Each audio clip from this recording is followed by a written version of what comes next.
সুযোগ নাই। এটা আমাদের প্রত্যেকেরই এখনো আমি বলছি এটা ভেবে দেখার সুযোগ আছে যে আমরা আসলে সুযোগ করে দিচ্ছি কিনা। এখানে যারা উপস্থিত আছে প্রত্যেকের জন্যই এটা প্রশ্ন যে আমরা এটা এই ধরনের সুযোগ তৈরি করছি কিনা, এটা আমাদেরকে বিবেচনায় রাখতে হবে। আর এরপরে যেটা আসলো যে বিভিন্ন জায়গা থেকে দু একটি কথা জাস্ট আমরা একটু বলবো যে আপনারা বেশ কিছু দাবি করেছেন, তার মধ্যে নিহত আহতদের তথ্য ভান্ডার তৈরি করা, উন্মুক্ত স্থানে যেটা আমাদের স্মৃতিস্তম্ভে এখানে বাউন্ডারি দেওয়াল দেওয়া, দেওয়ালের বিষয় নিয়ে আমরা কাজ করছি, ইনশাল্লাহ হয়ে যাবে, এটা এই অর্থ বছর হয়তো আমরা করে ফেলতে পারবো। তারপরে আমাদের এই যে তালিকা তৈরি করা, বিশেষ করে নিহত আহতদের দিয়ে, এটা দিয়ে আমরা অবশ্যই কাজ করতে পারি। যারা প্রথম সারি বা যারা আগে থেকেই তথ্যগুলো জানতেন বা যারা এর মধ্যে সংগঠক হিসেবে ছিলেন, তারা যদি এগিয়ে আসেন আমরা এটা একটা তথ্য ভান্ডার অবশ্যই করে ফেলতে পারি। নতুন জুলাই যোদ্ধা যদি এখনো অন্তর্ভুক্তিতে বাকি থাকে তাহলে তারা আবেদন করলে আমরা অবশ্যই সেটা যে নির্ধারিত প্রসেসে যাচাই বাছাইয়ের যে বিষয়গুলি আছে সেগুলো করে সেটাও আমরা ব্যবস্থা নেব। এরপরে একটা বিষয় আসছে যে বিভিন্ন স্থাপনা শহীদদের নামে নামকরণ, এটা কিন্তু চলছে, বিভিন্ন জায়গায় কিন্তু হচ্ছে এবং হতে থাকবে ইনশাল্লাহ। আমাদের যারা জুলাই এখানে শহীদ হয়েছেন 55 জন, তার মধ্যে 21 জন গেজেটেড, এখানে আমরা চেষ্টা করবো যাতে সবার জন্য কিছু না কিছু হয়, কিন্তু সেই ধরনের ইনফ্রাস্ট্রাকচার বা সেই ধরনের সুযোগ আসলে তৈরি হতে হবে, এরপরে আমরা এগুলো পর্যায়ক্রমে ব্যবস্থা নিতে পারি। মেমোরি স্ট্যান্ডের যে বিষয়টি আসছে, এটা আমাকে সিটি কর্পোরেশন থেকে যতটুকু জানানো হয়েছে যে মেমোরি স্ট্যান্ডের যে চাকতিটা লাগানোর বিষয়টা বাকি আছে, এটা বেসিক্যালি কিছু কিছু জায়গায় এটা নিজেদের মতো করে লাগানোর কারণে কিছুটা বিতর্ক হয়েছিল। এই জন্য মন্ত্রণালয়ের একটা সিদ্ধান্ত আছে যে এখানে যে লেখাগুলো যাবে সেগুলো মন্ত্রণালয় থেকে অনুমোদন হয়ে আসার পরে বাকি কাজগুলো সম্পূর্ণ করা হবে। তো সিটি কর্পোরেশন থেকে এটা দেওয়া আছে অলরেডি। এটা এখনো কয়েকটা বাকি আছে যেটা আমাদের মুক্তিযুদ্ধ বিষয়ক মন্ত্রণালয় থেকে আসে না। এর তালিকাটা আমি সিটি কর্পোরেশনকে অনুরোধ করবো যাতে আমাদের সম্মানিত সংসদ সদস্য ওনাকে দিলে উনি হয়তো মুক্তিযুদ্ধ বিষয়ক মন্ত্রণালয় যখন যায় তখন একটু যোগাযোগ করে এটা বের করে নিয়ে আসতে পারবেন। কবর সংরক্ষণের যে বিষয়টা আসলো, এটা জুরিসডিকশন সংক্রান্ত জটিলতা। আসলে ডেমরা যেহেতু আরেকটা জেলার আওতায়, এটা আমি অবশ্যই ঢাকা ডিজিটালের সাথে আবারও যোগাযোগ করবো যাতে এই ধরনের একটা ব্যবস্থা করা যায়। প্রত্যেকটা পঞ্চায়েত কমিটি বা কবরস্থান কমিটিকে এই কবরগুলো সংরক্ষণের একটা নোটিশ দেওয়ার বিষয় আছে, এটা আমরা অবশ্যই তাদেরকে জানাবো যাতে এই যে আমাদের যে কবরস্থানগুলো হলো, আমাদের 21টা পরিবারের যেগুলো আছে, এগুলো যাতে যথাযথ সংরক্ষণ করা হয়, এই বিষয়টা অবশ্যই আমরা দেখবো। এরপরে আছে আমাদের যে 21টি পরিবারের চাকরির ব্যবস্থা করা। এটার মধ্যে ইতিমধ্যেই কিন্তু আমাদের বিশেষ করে এনসিপির কয়েকজন নেতৃবৃন্দ কিন্তু বেশ কিছু পরিবারকে নিয়ে এসেছেন আমাদের কাছে, তাদেরকে কিন্তু আমরা সেলাই মেশিনের ব্যবস্থা করে দিয়েছি এবং এটা ক্রমাগত দিতে থাকবো আমরা। যদি পরিবারের উৎপাদনক্ষম এরকম কোনো ব্যক্তি থাকে তাহলে সে যাতে ব্যক্তিগত উদ্যোগে কিছু করে করে ফেলতে পারে সেই ধরনের ব্যবস্থাও আমরা করতে পারি। প্রয়োজনে তাদেরকে চাকরির জন্য আমরা অবশ্যই রেফার করতে পারি, আমাদের এখানে অনেক ব্যবসা প্রতিষ্ঠান আছে, আমরা এগুলো অবশ্যই চেষ্টা করব। এরপরে যেটা একটা বিশেষ যে মামলার সুষ্ঠু বিচারের কথাগুলো যেগুলো আসছে, এটা পুলিশ সুপার মহোদয় একটু দিয়েছেন তার বক্তব্যে। বিশেষ করে জিসানের যে যেটা বিষয় দেওয়া হলো, আমি জানি না আপনারা নারাজি দিয়েছেন কিনা। এখানে বিজ্ঞ আইনজীবী আছেন অনেকেই, আপনারা জানেন যে যদি চার্জশিটের বিরুদ্ধে যদি পছন্দ না হয়ে থাকে তাহলে জেলা প্রশাসনকে টেনে এনে কিন্তু সেটা পুনঃতদন্তের কোনো সুযোগ নেই। আদালতে গিয়ে আবার নারাজি দিতে হবে সেই চার্জশিটের বিরুদ্ধে। দিলে তখন আদালত যদি মনে করে যে এটাকে ভিন্ন কোনো সংস্থা দিয়ে তদন্ত করাবে বা ওই সংস্থাকে দিয়ে আবারও তদন্ত করাবে, এটা আদালতের এখতিয়ার। আপনারা যদি নারাজি দিয়ে থাকেন, এর পর্যন্ত যদি নারাজি না দিয়ে থাকেন তাহলে আমি আশা করবো যে আপনারা নারাজিটা দিয়ে দিবেন। আর অন্যান্য মামলার ক্ষেত্রে আমাদের পুলিশ সুপার মহোদয় যেটা বলেছেন যে মামলাগুলো উনি দেখবেন এবং দেখে যেটার চার্জশিট এখনো হয়তো যদি বাকি থেকে থাকে সেটা যেভাবে যুক্তিসঙ্গত তদন্ত সাপেক্ষে এই ব্যবস্থাগুলো তিনি অবশ্যই করবেন আশা করি আমরা। খানপুর হাসপাতালের বিষয়টা আমরা আজকে টেক কেয়ার করবো যে কেন এখানে আমাদের জুলাই যারা আহত যারা আছেন বা ওই পরিবারের চিকিৎসাটা নিয়ে যে জটিলতার কথা আমরা শুনেছি সেটা আমরা অবশ্যই দেখবো। আর শহীদ জিসানের পরিবারের নিরাপত্তাহীনতার বিষয়টি এসপির মধ্যে অলরেডি বলেছেন যে যারা দুইটা পরিবারের কথা এরকম হলো তারা অবশ্যই এই মিটিং শেষ করে একবার এসপির মধ্যে সাথে দেখা করবেন, কোন মামলার কারণে আপনাদের ভোগান্তিটা হচ্ছে এটা অবশ্যই দেখবেন তিনি। জুলাই আহত নিহত সংক্রান্ত মনিটরিং সেলের কথা বলেছেন, এটা কিন্তু অলরেডি আছে আমাদের। যারা আমাদের এই ডিসি অফিসে বিভিন্ন সময় আমাদের জুলাই পরিবারদেরকে নিয়ে এসেছেন তারা জানা থাকার কথা যে অতিরিক্ত জেলা ম্যাজিস্ট্রেট এবং এসিজেএম অর্থাৎ অ্যাসিস্ট্যান্ট কমিশনার যে জেএম শাখা যে দেখে, এই দুইজনই এখানে ফোকাল পয়েন্ট, যে কেউ যে কোনো সময় এসে কিন্তু এই বিষয়গুলো নিয়ে আলোচনা করতে পারেন। এখন এই ক্ষেত্রে আমি বলবো যারা আমাদের জুলাই আহত পরিবার নিয়ে কাজ করেন, সম্প্রতি কিছু কমিটি গঠিত হয়েছে, প্রত্যেকেরই কিন্তু এই বিষয়গুলো জানা দরকার আসলে। কারণ আপনারা তো জুলাই পরিবারগুলোর সাথে আমাদের ডিসি অফিসে সংযোগ করিয়ে দিবেন।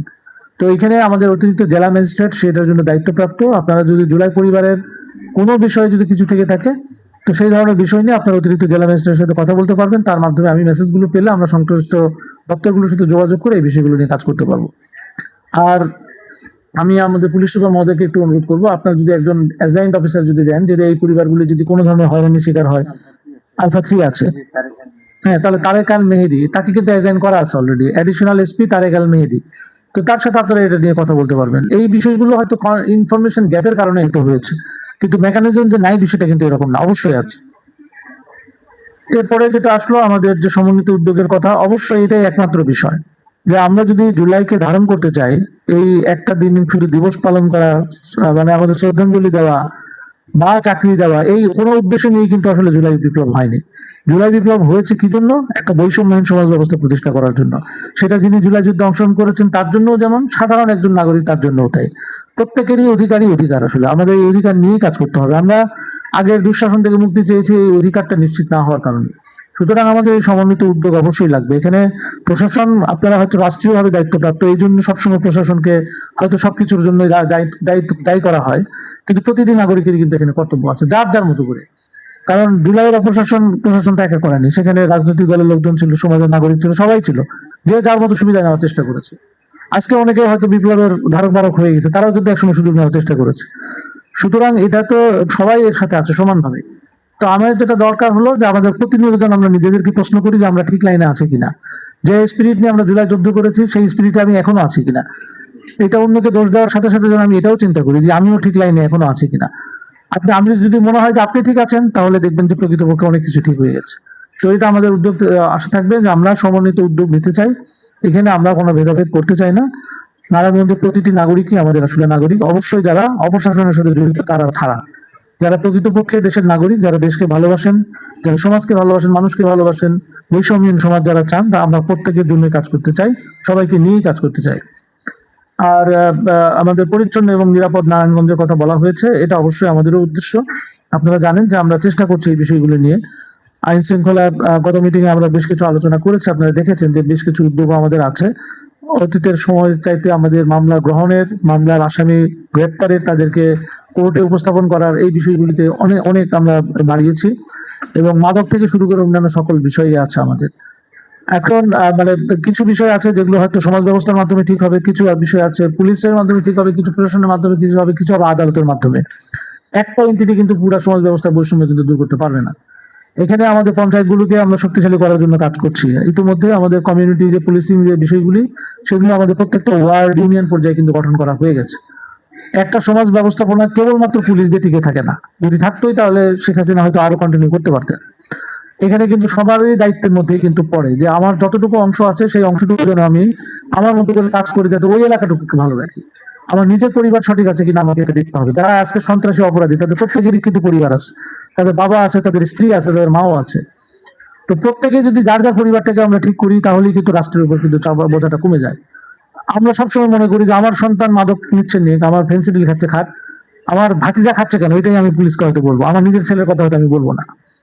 কিন্তু এই দায়িত্ব কিন্তু আমাদেরকে সবাইকে নিতে হবে। আপনি যখন সমাজ থেকে অনাচার দূর করতে চাইবেন, আপনার নিজের মধ্যেও কোনো অনাচার আছে কিনা সেটাও কিন্তু বিবেচনায় রাখতে হবে। সুতরাং আমরা যেন সবকিছু বিষয় নিয়ে বিবেচনা করি আমরা সহায়ক শক্তি হিসেবে আছি। আমরা হয়তো এসপি ডিসি এর পোস্টিং হয় 1 বছরের জন্য, 6 মাসের জন্য, 8 মাসের জন্য, বড় জোর 1 থেকে 1.5 বছরের জন্য। কিন্তু এই নারায়ণগঞ্জ আপনাদের, এখানে আপনারাই বসবাস করবেন, আপনার পূর্বপুরুষরা বসবাস করেছে, আপনারা করছেন, আপনাদের ভবিষ্যৎ কয়েক প্রজন্ম এখানেই বসবাস করবে। সুতরাং আমরা আমাদের রাষ্ট্রীয় দায়িত্ব পালন করি, আপনারা আপনাদের আবেগ থেকে কাজ করেন। আমাদের দুইটা সমন্বয় যখন হয়, তখনই কিন্তু একটা জেলা বা আপনার আবাসস্থল যেটাই বলি না কেন, সেটা নিরাপদ হয়ে উঠবে। সুতরাং আমরা সবাই যাদের দায়িত্বটুকু পালন করব। আমরা যারা জুলাই যারা পরিবার নিহত আহত যারা আছেন, আপনারা জানেন যে খুবই সংক্ষিপ্ত আকারে সরকারকে তাদের কিছু প্রাণদান দেয়, মাসিক 2,000 টাকার মতো তারা পায়। তাদের হয়তো এককালীন কিছু ক্ষতিপূরণ দেওয়া হয়েছে, কিন্তু সেটি যথেষ্ট না। তারা যে পরিবর্তনটা আনার চেষ্টা করেছে, সেই পরিবর্তনের স্পিরিটটা যেন আমরা ধরে আমরা প্রত্যেকে যেন দায়িত্বশীল আচরণ করতে পারি, এবং তাদের পাশে যেন আমরা সবাই দাঁড়াই।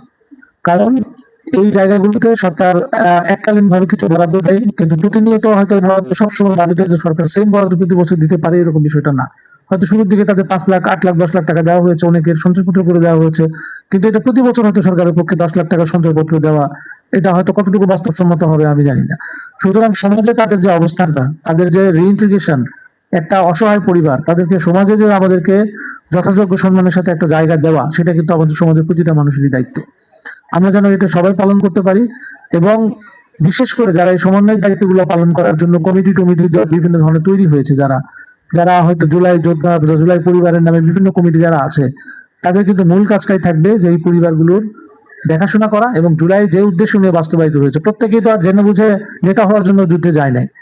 একদম সাধারণ একজন মানুষ, সে মনে করেছে যে একটা অন্যায় হচ্ছে, আমি মিছিলে গেছি, সে হয়তো মারা গেছে ওখানে, সে তো নেতা হওয়ার জন্য সেখানে যায় নাই। কিন্তু নেতৃত্ব দেওয়ার কাজটা সবাই তো করবে না। এই পরিবারগুলো নেতৃত্বে আসার কথা না, যে আমার সন্তান মারা গেছে দেখেই যে আমি নেতা হয়ে যাবো, বিষয়টা এরকম না। হয়তো 21টা পরিবারের মধ্যে 1-2 জন বাবা, যারা যেমন ওনার ওই আঙ্কেলের মতো 2-3 জন হয়তো আমাদের সাথে যোগাযোগ করে, বাকি পরিবারগুলো কিন্তু কথা বলার হয়তো সুযোগ পায় না। তাদের হয়ে কথা বলতে হবে, যারা আমরা দায়িত্বপ্রাপ্ত মনে করছি, যারা মনে করছি যে আমরা এখন সভাপতি সেক্রেটারি হয়ে গেছি। তাদের দায়িত্ব হচ্ছে এই পরিবারগুলো খোঁজখবর রেখে আমাদের সাথে যোগাযোগটা করে দেওয়া। তারা যদি প্রকৃতপক্ষে কষ্টে থাকে, আমরা বড় ধরনের সুযোগ সুবিধা না করতে পারলেও তাদের বাড়িতে হয়তো ঔষধ পাঠানো, চাল ডালের ব্যবস্থা কিন্তু আমরা করতে পারি। আসলে হয়তো তাদের বিল্ডিং তৈরি করে দিতে পারবে না ডিসি নিজের খরচে, কিন্তু সামান্য বিপদে পড়লে তাকে কিন্তু মানে একটু সাপোর্ট দেওয়ার মতো ক্যাপাসিটি কিন্তু আছে ডিসি। তো সেই জিনিসটা তো ডিসিকে আসলে জানাইতে হবে। তো এই জায়গাটায় সংযোগ স্থাপন করে দেওয়াই কিন্তু আমাদের মূলত এই কমিটিগুলোর কাজ। তো আমরা প্রত্যাশা করবো যাতে সবাই আমরা যে দায়িত্বটা আমরা পালন করতে পারি। সরকার আপনাদের পাশে আছে, সরকারের যত অর্থ সেটা নিয়ে আছে। রাজনৈতিক দলগুলি যত মতামত থাকুক না কেন, জুলাইয়ের প্রয়োজনীয়তা এবং জুলাইয়ের গুরুত্ব, এটা নিয়ে কারোর মধ্যে কোনো দ্বিমত আছে বলে আমার মনে হয়নি এখন পর্যন্ত। সুতরাং যেহেতু সবাই আমরা এটা নিয়ে একমত, তাহলে আমরা আমাদের জুলাই যোদ্ধা, তারা পরিবার, তাদের যারা ক্ষতিগ্রস্ত যারা হয়েছেন, তাদেরকে সাথে করে নিয়ে চলা, এবং যে উদ্দেশ্য বা যে স্বপ্ন নিয়ে আমাদের জুলাই আন্দোলনটা হয়েছে, সে তার যে মানে নির্যাতন, তার যেটা ফলাফল, সেটা যেন সমাজে ম্যাসিভলি পাই, সেটা নিয়ে আমাদের আসলে কাজ করার বিষয় আছে। এখানে পুলিশ প্রশাসন থেকে শুরু সকল কর্মচারী, সরকারি কর্মচারী, সমাজ ব্যবস্থাপনার সাথে যারা জড়িত, রাজনৈতিক দল, যারা জনপ্রতিনিধি আছেন, সাংবাদিক ভাইরা থেকে শুরু করে আমাদের জুলাই যোদ্ধা পরিবার, যারা সমস্যা সক্রিয় আছেন, আমরা যেন দায়িত্বগুলো যথাযথভাবে পালন করে যে বৈষম্যহীন সমাজ ব্যবস্থা গড়ে তোলার জন্য আমাদের এই জুলাই আন্দোলন সংগঠিত হয়েছে, সেটাকে যেন আমরা সমুন্নত রাখতে পারি। এটাই হোক আজকের দিন আমাদের প্রত্যাশা। আপনারা কষ্ট করে আজকে এসেছেন, আপনাদের সকলকে অসংখ্য ধন্যবাদ এবং কৃতজ্ঞতা। আমি জানাতে চাই, আমাদের যারা এসছেন বা যারা আহত পরিবারের সদস্যরা যারা এসছেন, তারাই মূলত কিন্তু ক্ষতির শিকার হয়েছেন। আমরা অনেকেই হয়তো আন্দোলন করেছি, অনেকেই হয়তো ক্রেডিট নিতে চাই বা ক্রেডিট নিয়েছি, কিন্তু ক্ষতি তাদের হয়েছে তাদের আসলে। কিন্তু তার একটা পরিবার থেকে একটা মানুষ চলে যাওয়া মানে তারা বোঝে, ওই মা জানেন, ওই বাবা জানেন তার আসলে কতটুকু ক্ষতি হয়েছে। তো তাদের প্রতি আমাদের সহানুভূতি, সহযোগিতা সবসময় থাকবে। ওই যারা নিহত হয়েছেন তাদের আমরা রুহের মাগফিরাত কামনা করি, এবং যারা আহত হয়েছেন তাদের জীবনটাও যেন সুন্দর হয়, এই প্রত্যাশা আমাদের থাকবে। আমাদের মাননীয় সংসদ সদস্য সহ আমাদের মহোদয়, বিভিন্ন রাজনৈতিক দলের নেতৃবৃন্দ, আমাদের যারা সাংবাদিক ভাইরা এবং বিভিন্ন সংগঠন থেকে যারা এসছেন, এবং যারা আমাদের এই জুলাই যোদ্ধা পরিবার আর তাদের সদস্য যারা এসেছেন, প্রত্যেককে আন্তরিক ধন্যবাদ এবং কৃতজ্ঞতা জানিয়ে আজকের আলোচনাটুকু এখানে শেষ করছি। আর এর সাথে